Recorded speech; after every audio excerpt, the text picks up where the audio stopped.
Hebrews 11:13-16 in the New American Standard Bible. All these died in faith without receiving the promises, but having seen them and having welcomed them from a distance, and having confessed that they were strangers and exiles on the earth. For those who say such things make it clear that they are seeking a country of their own.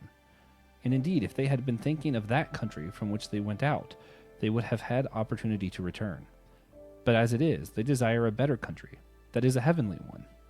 Therefore, God is not ashamed to be called their God, for he has prepared a city for them.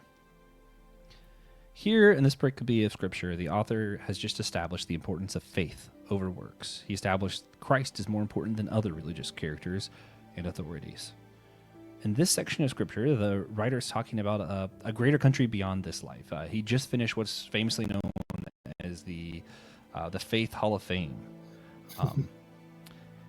And then he tells us this, So, Chris Herlinger, do you think the church could gain greater unity by looking at the examples of martyrs like the ones mentioned in this chapter, or by looking ahead at what we might believe about an afterlife? Oh gosh, Joshua, I think can I say I think both visions are valid, and I like to keep those visions equal. I think they're both important. It's one thing that strikes me is, as you were reading that, it's a beautiful passage, and it resonates with me because of my work in Ukraine. Certainly, there's a lot of focus on the martyrs, and yet there is this reality beyond the earthly dimension that Ukraine finds itself in right now. Yeah, good stuff.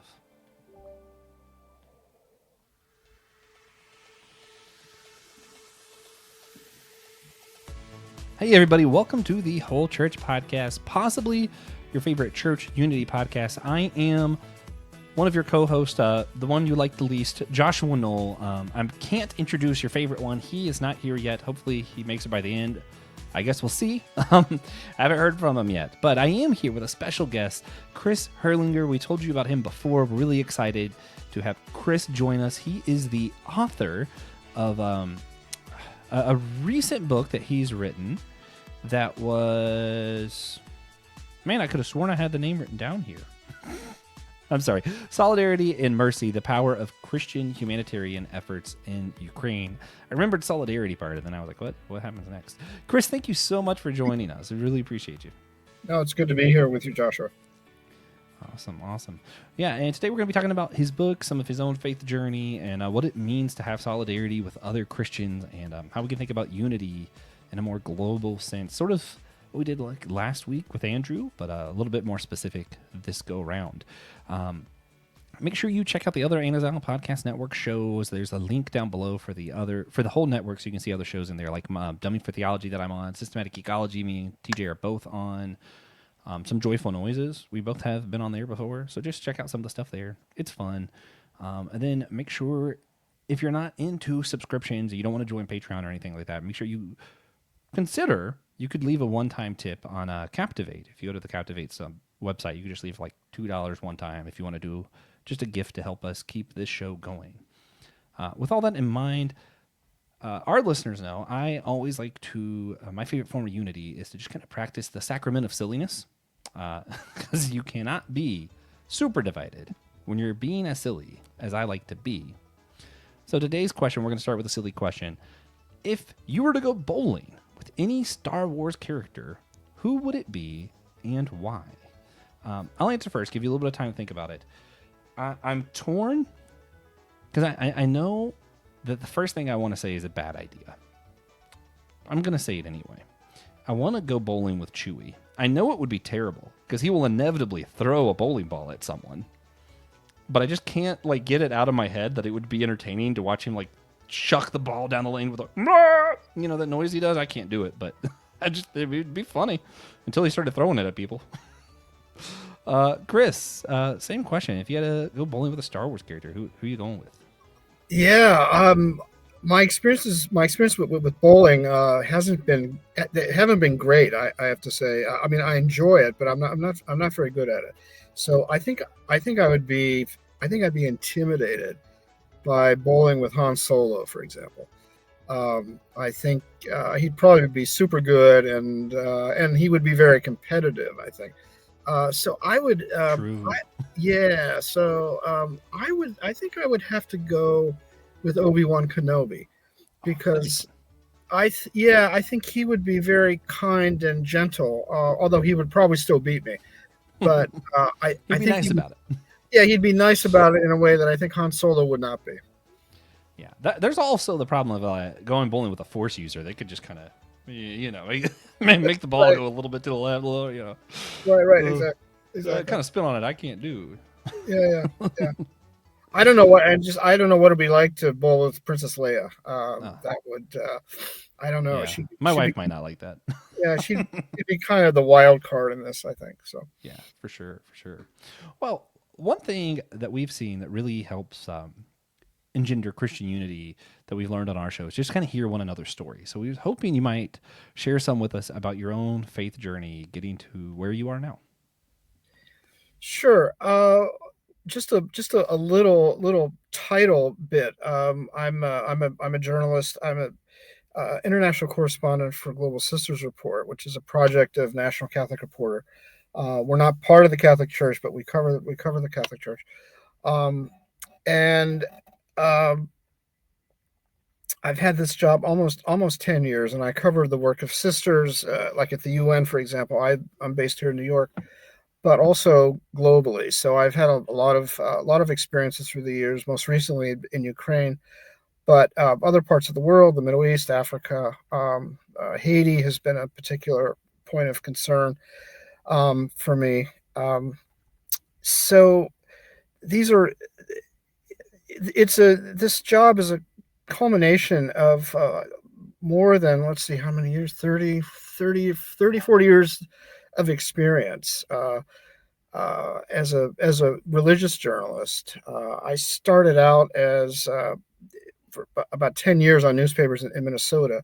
I went to college in the Twin Cities at McAllister College, a small liberal arts school with ties to the Presbyterian Church. And I grew up in a family of Catholics and Presbyterians. On my mom's side, they were Presbyterian. On my dad's side, they were Catholics, and so that's how we sort of met in the middle and became Episcopalians. Um, and as I the time at McAllister was important. It planted a seed in terms of my understanding of religion, biblical studies, et cetera, things that I didn't really have much personal connection to, and then started covering religion in rural Minnesota, and just found it fascinating. And as and met people of all different Christian stripes. I mean, Catholic, mainline Protestant, evangelical, but started to report from the third world as well. I did some seminars with a group from a Lutheran college in Minneapolis, and went to South Africa, Central America, the Philippines, Chile, and saw the connection between faith and social action. So went on to study theology at Union Theological Seminary here in New York, and have continued my work as a journalist, but covering the world of religion, and particularly in later years, when I was on the staff of the humanitarian group Church World Service, covering a lot of humanitarian crises, and Darfur, Haiti, again the Middle East, etc., Afghanistan, Pakistan. And so I've been able to continue this work, covering the work of Catholic sisters, who are an amazing group of women, and they're very, very inspiring. And though I'm not myself Catholic, their example, I think, has planted in me a deep respect for their work, but also a deep sense of spirituality in terms of connecting the social aspect of work with that greater cosmological spirituality, I think, that the sisters embody. Yeah. Yeah, I have a lot of respect for that kind of stuff. This kind of stuff you're saying that you do. I really feel like, and it's ironic given that the whole thing started with the gospel, the good news. I feel like if we had more access or more Christians were aware of like the news of what the church is doing around the world, it probably would help more with unity. Like you're talking about like your respect for your Catholic sisters, and I'm like, well, a lot of people just don't know those stories, so it's harder for them to build that kind of respect, you know. Right, and I think that one of the great joys of what I'm able to do is to tell those stories, and to tell those stories not only of the sisters themselves, but those that they're in solidarity with. And sisters are very modest. Sometimes it makes it difficult to cover them as a journalist, because sometimes they're very reticent to talk about themselves and about what they do. But what they do is quite significant. And so one of the things that we're trying to do at Global Sisters Report, which again is a project of National Catholic Reporter, is to shed a light on a group that is often ignored by the wider church, or certainly taken for granted. And yeah, it's just been a wonderful thing to help unveil. Maybe that's a bad pun in the context, but unveil the work that they do, and the very, very important ministry that they're committed to. Yeah, that's awesome.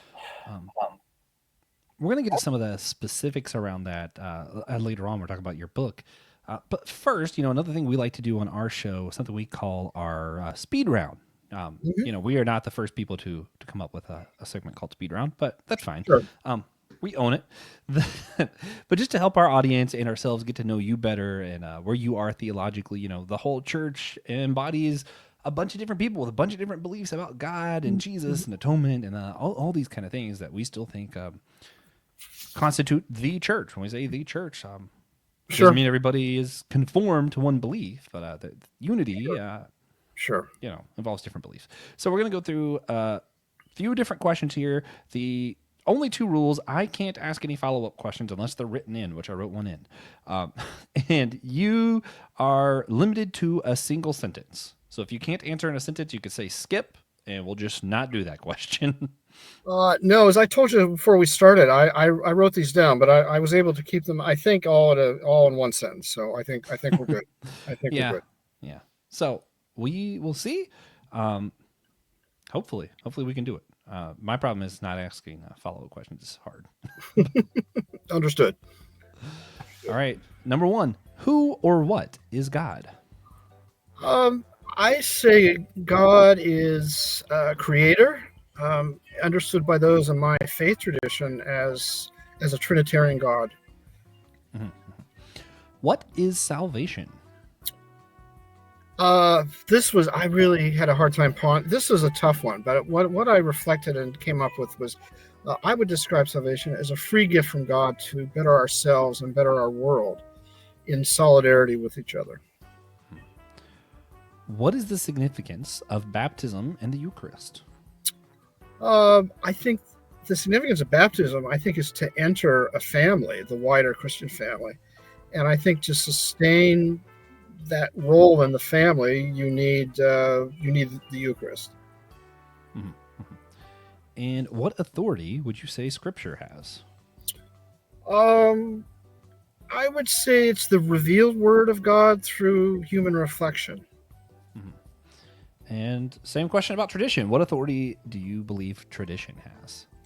It's funny, being an Episcopalian, the Episcopalians are fond of saying that there's a three-legged stool: tradition, reason, and Scripture. They're combined into one. So tradition's important, but it's not the sole important factor, I think. Yeah. Do you believe in a continuation of the gifts of the Spirit? Oh, sure, but I don't have experience myself, personal experience with speaking in tongues. So I can't really comment on that aspect, but I certainly respect those who adhere to that in their faith traditions. All right. Do you think God can change? This is a really good one, Joshua. I don't know if God changes, but I think our humanity's understanding of God changes. What do you love about the Bible? It's narrative energy. Mm. It's narrative energy. I also write poetry and essays, and so I love literature, and so that energy it has is quite remarkable, I think. Yeah. It's a yeah. Even without being religious, it's just an excellent piece of literature. Uh, Sure. what do you love about the church? Uh, what I love about the church is that it's imperfect. It's the imperfect embodiment of the beloved community. That's how I would describe it. Hmm. Yeah, I like that. Final one, and I can let you know what they are if you need. Which, if any, of the seven sacraments do you follow?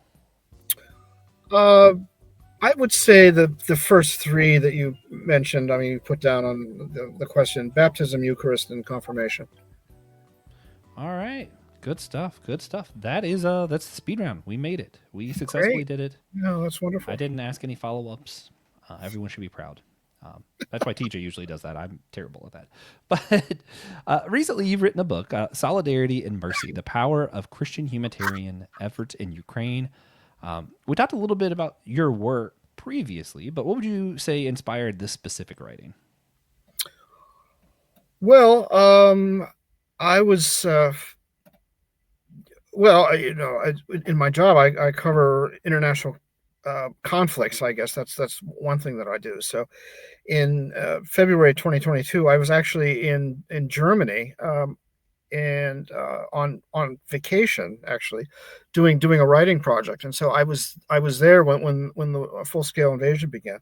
So I got called in to start covering the humanitarian crisis. I didn't go into Ukraine at that point. I stayed in Poland, but there was enough to do in Poland. So that planted the seed, and since then I've been into Ukraine now 3 times, and covering the humanitarian response in addition to the humanitarian response in Poland.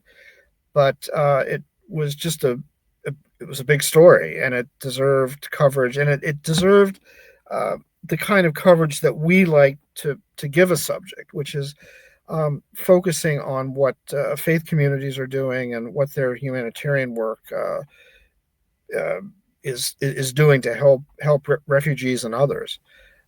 So it was just that was the basis. The book it's a recasting of much of the reporting I did for Global Sisters Report and National Catholic Reporter, but there's some additional material in the book that did not appear in the pages of NCR and GSR.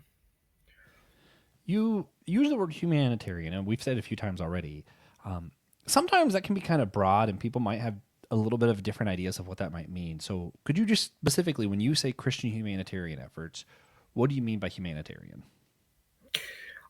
What I mean is actually let me read you I think this will give some context. Uh, it, it, I'm going to refer to the title of the book, Solidarity. Now that's finding unity in a common experience of displacement and war, and mercy, finding compassion rooted in the gospel mandate to comfort the afflicted, feed the hungry, offer shelter to those who have lost their homes.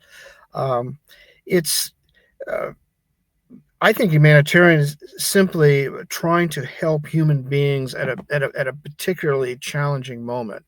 And when I enlarge that to say Christian, I'm talking about humanitarians, those responding to a crisis, who are rooted somehow in the Christian tradition. I mean, they're working for Christian humanitarian agencies, or they are sisters or clergy in the church, and so they're rooted in that. They're rooted in a 2,000 year tradition in some fashion.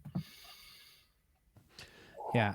So I had a thought. I kind of want to just see what you think about this when it comes to the word solidarity specifically. I feel like it's a little bit broader than unity. I think of like specifically Christian unity. It is we are united in our efforts as Christians, and that is something that requires some form of agreement. When I'm united with my Christian sisters who are doing that work in Ukraine because we're in agreement about Christ and what Christ would have us to do, those kind of things, even if we disagree on some of the other beliefs and stuff behind it. Mm-hmm. Solidarity, I think, can encompass even more than just our fellow Christians. I can stand in solidarity with those who aren't Christians who are being killed because I understand that they are human, and I want to stand with them Mhm. in what they're going through. Is that kind of I how think do you that think about those kind of definitions? yeah, I think that's fair. I think that uh, one one particular aspect which is challenging in Ukraine, I forget the percentage. It's not Ukraine is like 90% Christian, but the number of Catholics is relatively small. It's a predominantly Orthodox country, right? And so there's division within that world because uh, there's a predominantly Ukrainian Orthodox tradition, and then there's one that's Russian. And of course, the Russian tradition, the Russian connected church has fallen on disfavor for rather Yeah. obvious. Yeah. So um, I think that uh, I think all recognize that different those different factions have those very strong disagreements, and yet they are, and those divisions are real, and they're bitter right now. But I think people do recognize that there is a broader vision, obviously, and solidarity might encompass that. I think. Hmm. Yeah. Yeah. No, I like that. Um, so you kind of told some about like what inspired what the book is, but who would you say this book was written for? Just primarily Christians, or just for anyone who's looking for information? Who'd you see as the intended audience? Oh, I think well, it's published by Morehouse, which is an imprint of church publishing, which is affiliated with the Episcopal Church. So there's kind of a built-in uh,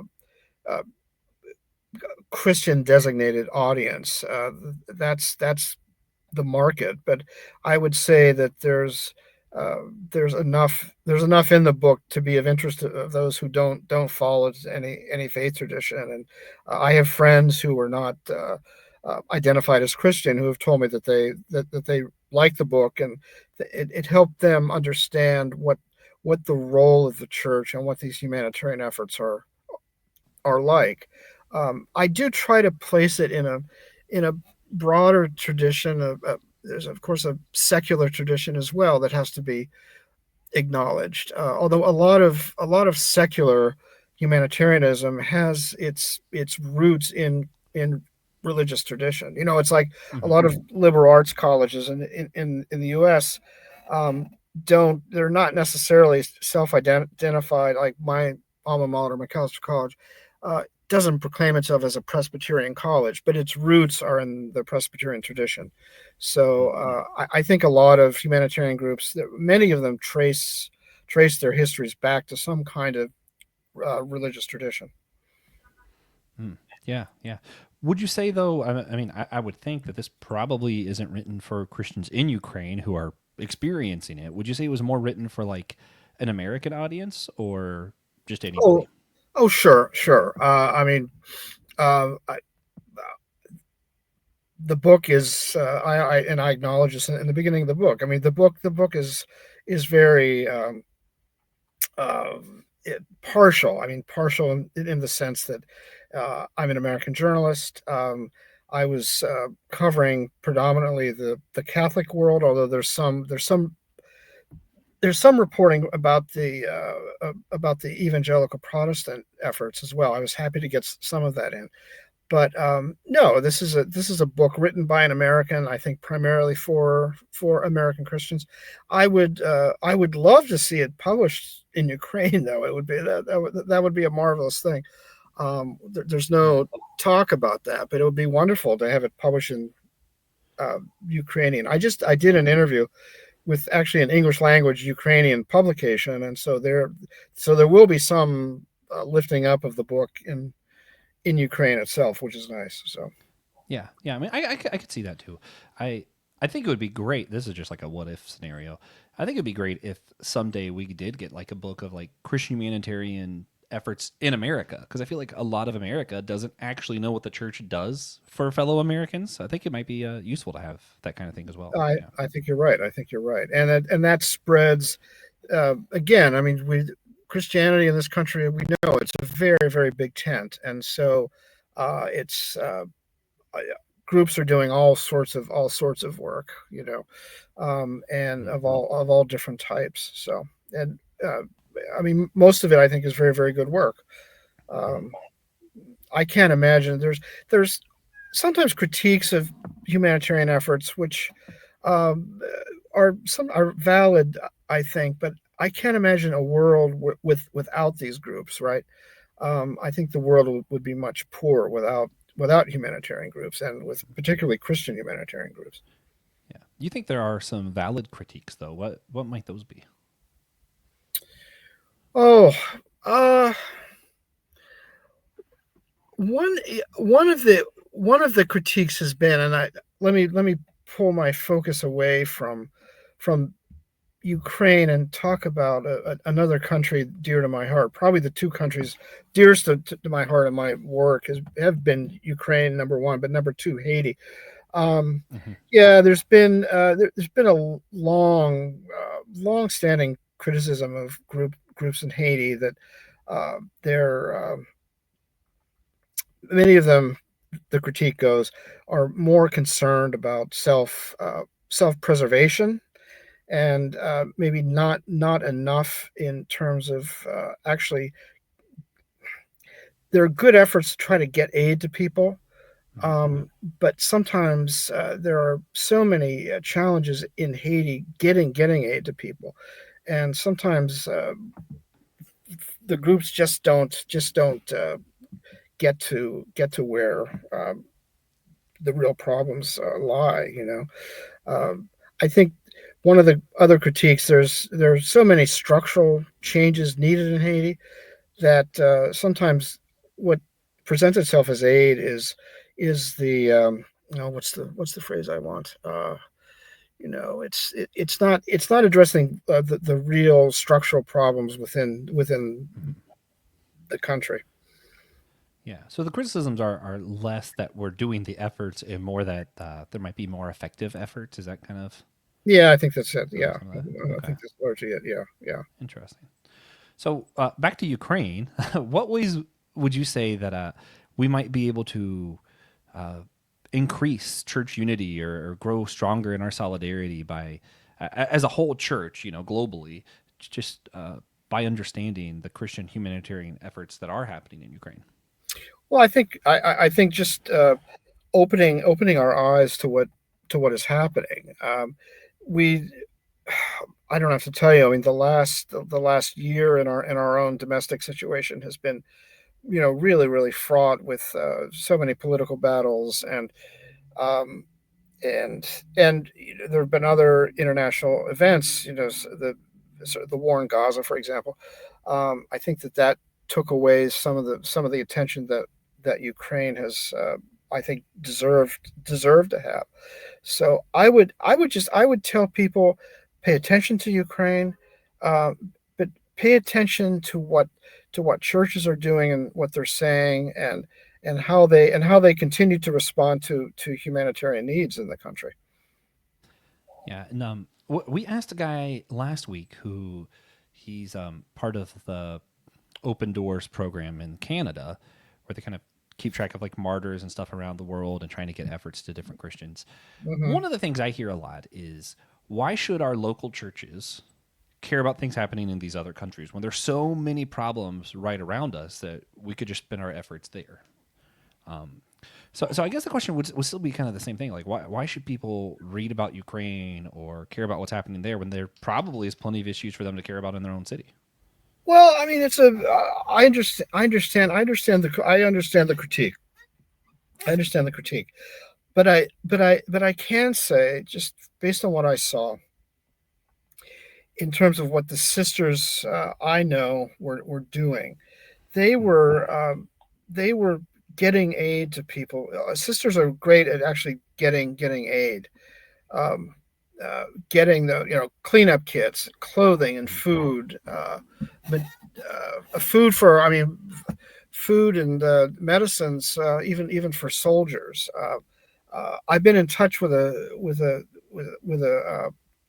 guy in the army, a Ukrainian, and I've just been amazed via Facebook. But I've been just been amazed by how he and his men are just they're just scraping by, and not they're not being supplied well. They're not getting paid well, and they're on the front lines. And winter is coming upon them, and um, they need this assistance from like sisters who have provided aid to military areas, and those areas I've visited where older people who have not left their homes, they were poor to begin with, and wars always affect, of course, those who are poorest to begin with, right?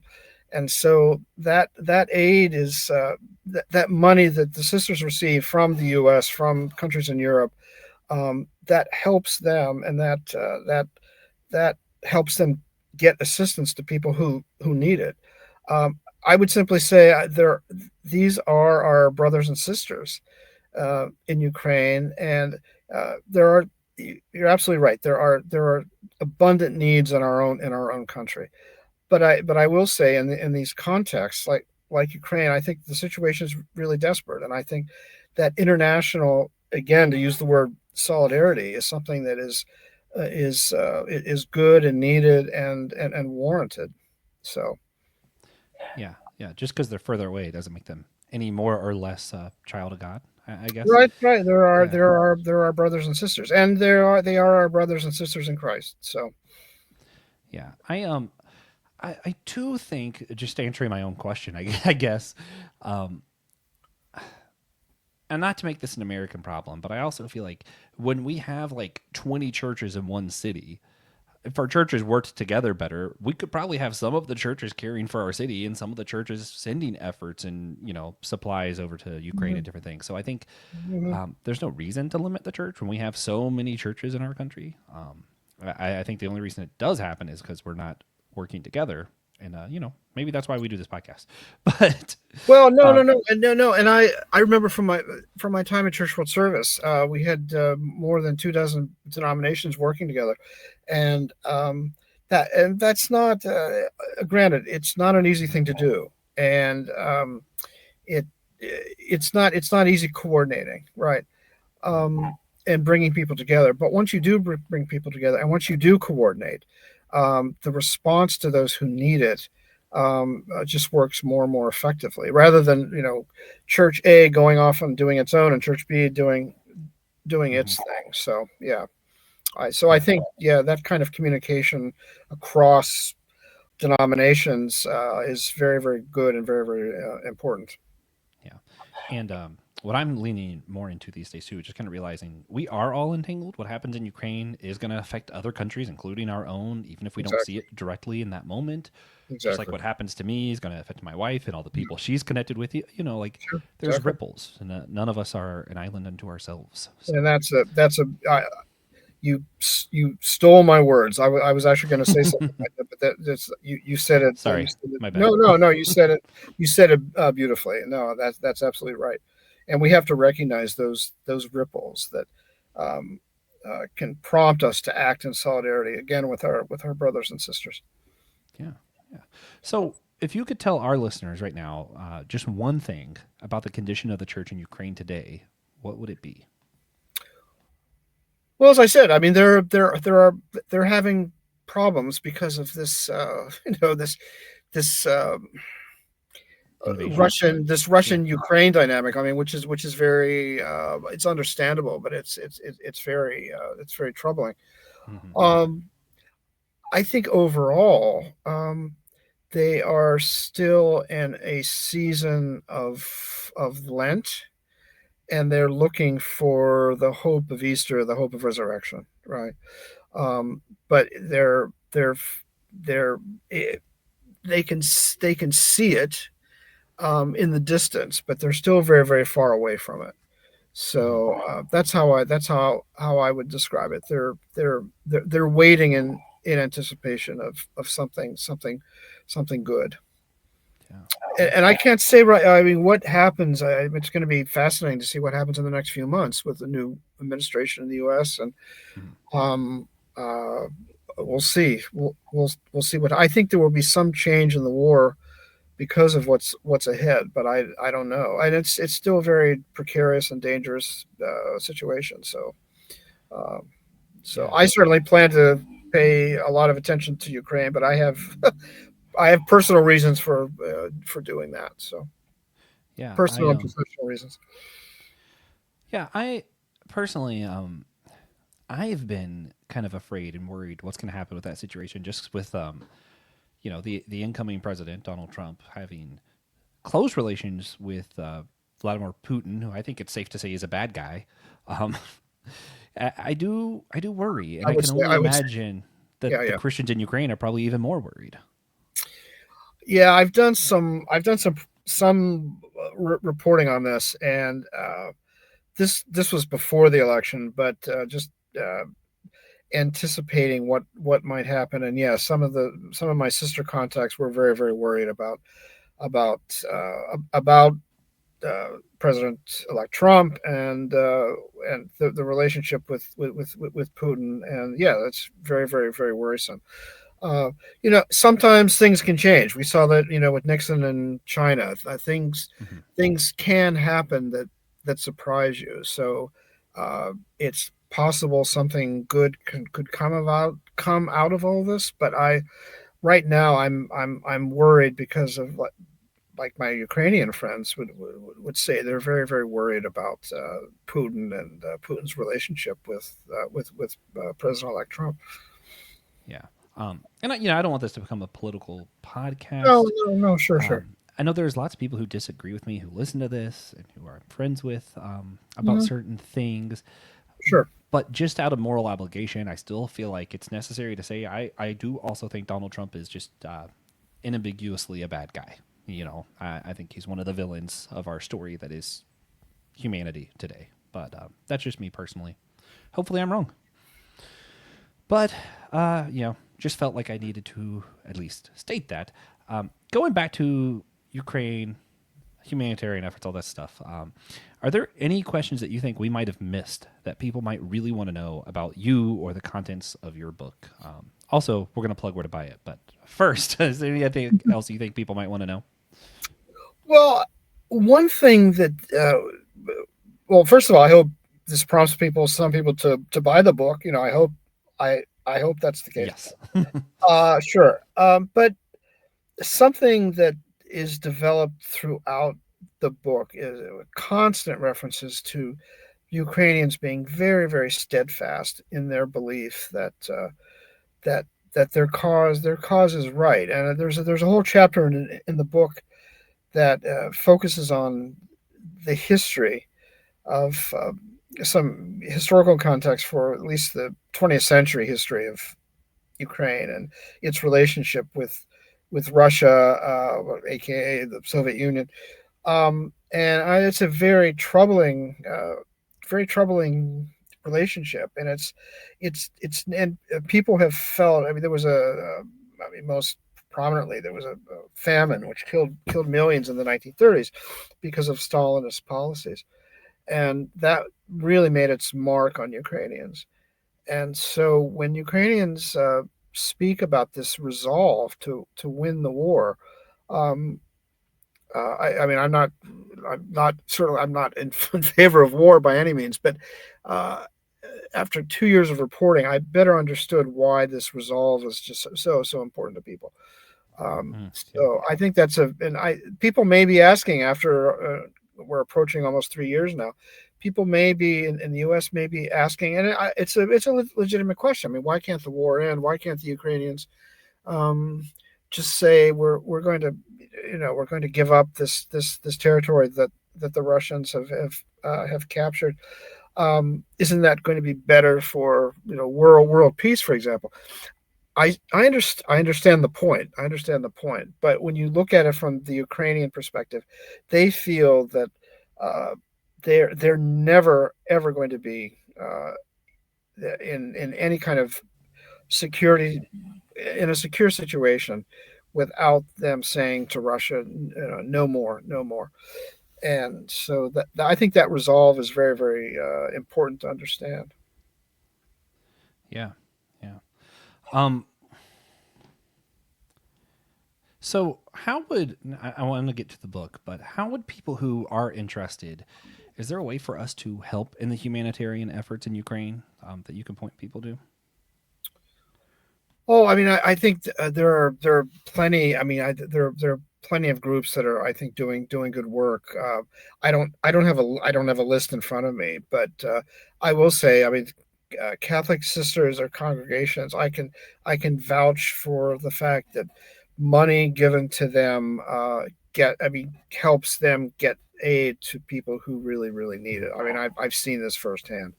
But I can certainly, Joshua, I can certainly supply you with more information later on that. I'm certainly Yeah, happy to, but yeah, any number of humanitarian groups are still working in Ukraine. yeah. I'd love to drop some links below. Because the best way to stand in solidarity is to meet one another's needs, like the church is called to do. Yeah, exactly, Yeah. exactly. And where can people find your book? Amazon, but where else can people find your book? Amazon. There is. They can go to the Morehouse Publishing, and again, I can give you all those links. Yeah.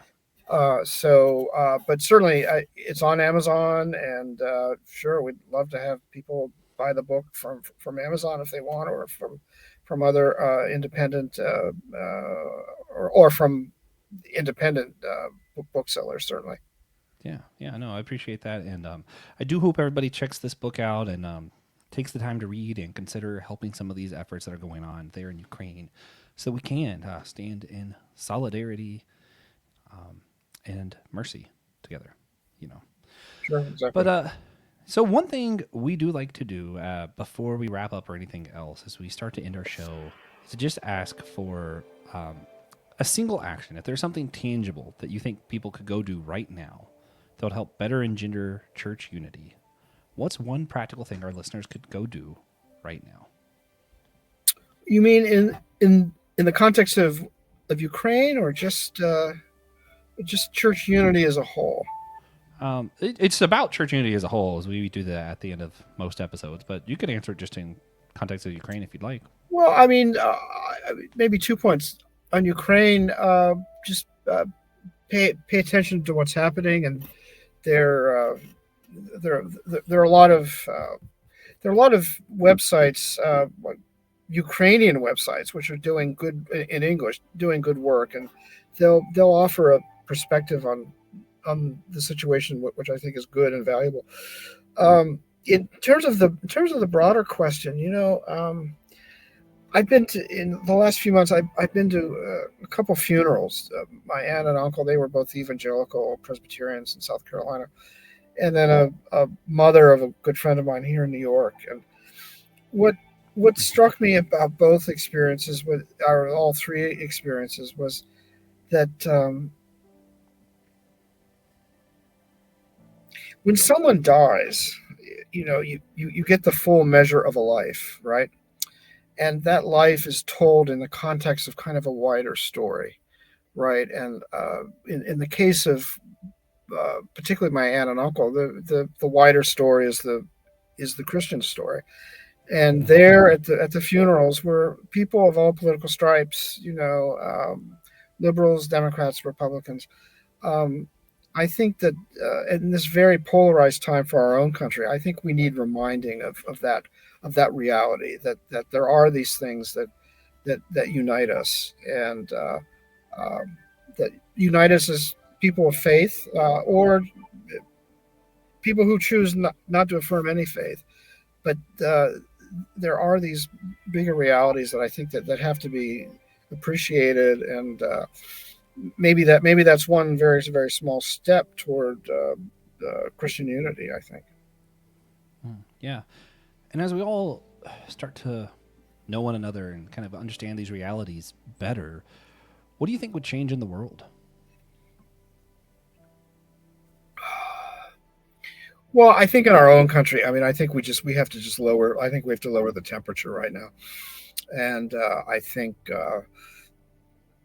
I was very lucky to talk to a cousin of mine who's a former Marine, and he was in Afghanistan, and he was a Trump supporter. I'm not a Trump supporter, but but we had a chance to talk, and I didn't necessarily agree with some of what he was saying, but Yeah. what I understood was that he was trying to make sense of his own experiences in Afghanistan. And I think if we can understand where we're coming from, each of us are where we're coming from on different sides of issues. I think that can only help, again, in very, very small ways, but just a way to start some of this healing, which I think is necessary in our own country right now. Yeah. Yeah, for sure. For sure. Well, with that, the last thing we do before the actual wrap up is that we like to just share a God moment. And that's something where we've seen God in recently, whether it be a blessing, a challenge, whatever it may be. Um, Today, I guess that's a little weird one. I recently I guested on an episode of Kung Fu Pizza Party with Brandon Knight. It's a podcast. It's part of the network, Mhm. and we reviewed the old Jackie Chan film, Shanghai Noon. Jackie Chan and Owen Wilson, and I rewatched it because I was like, oh, this is gonna be fun. Just a funny, silly little movie, and it just didn't occur to me. When you do podcast stuff, you end up seeing the deeper meaning in things because that's what you're supposed to be doing. And it's just one of those like rewatching. I was like, I watched this as a kid, and it was just fun fighting film, and then just kind of remember that like every moment is a moment where we can see real humanity shining through. And in this Mhm. film, there's a lot of commentary on how we handled race at the time, and seeing that and just kind of recognizing, I think we do a lot of this better now. I don't know. It was comforting. Yeah. So Mhm. I saw God in that moment and just kind of going, hey, we are doing a little bit better than we were in 2000. And I think that movie was also doing better than a lot of what it was being released at the time. And, we're still Sure, sure, getting better, and God's working on us. And I don't know. sure, I sure. found that to be a blessing. Yeah. Uh, Chris Erlinger, what about you? Do you have a moment you've seen God in recently you'd like to share? Well, I would go back to what I just said about the funerals I attended. And again, a mother of a friend of mine here in New York City, but my aunt and uncle from living in South Carolina. Yeah, you catch a glimpse of something that is beyond the immediate concerns, the immediate disagreements about politics, religious faith, etc., etc. There is that other reality, and I think that ties into that introduction when you were quoting the book of Hebrews. I'm not sure it has to be either or. I think we can um, honor the martyrs and yet still, I think, see beyond that and see into a wider world, a world that is in many ways beyond our comprehension. Mm. Yeah. Yeah. It's good stuff. Good stuff. But with that, we are getting near the end here. So if you enjoyed this episode, please consider sharing it with a friend, enemy, cousin, whoever. It doesn't matter. Find a random guy on the street, share it with him. Maybe he'll buy Chris Herlinger's book, like you're going to obviously do, listener.